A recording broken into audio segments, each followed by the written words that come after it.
Dementia's a global challenge. It's like global warming, it's like poverty, it's all those sort of crises. So we've got to try and solve it. We can't do it alone.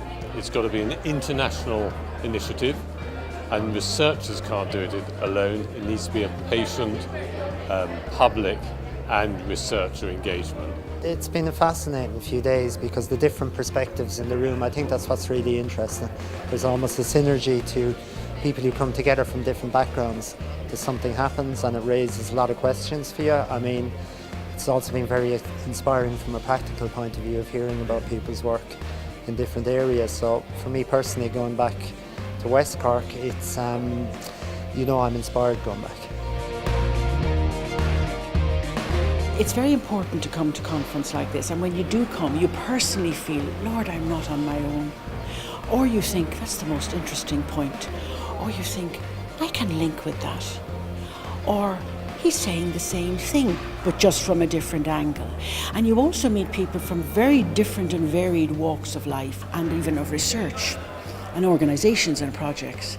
And that brings a kind of an energy of creativity and imagination together that you can share. And that's very powerful. And in fact, it can be even more powerful than politics. And it's exactly the kind of power that politics needs to listen to. In terms of developmental stages when you're a child, you learn by role-playing, you learn by drawing. A lot of us forget to do that when we get older, when we're teenagers, when we're in our mid-20s, and older still. We get busier, we work, then we retire, and it's about those things need to be part of our life throughout our life, whether it's when we're in our middle ages, in our older years, or as youths. There's such huge developmental milestones for every child that from my point of view, it's about not losing that at later stages in your life, whatever those stages are.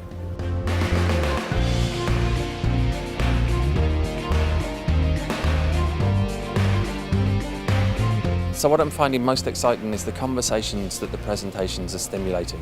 Whether that's an individual saying, I didn't know that, that's news to me, it's fantastic to learn. Or it's the head of an institution saying, we've just begun a conversation with another department or with another policymaker, because we've just realised that we can build a Republic of Care through collaboration. And for me, that's the big takeout from this, is that because we've created the opportunity for different groups from very different backgrounds, sectors and expertise to meet and engage with each other, that change is going to happen.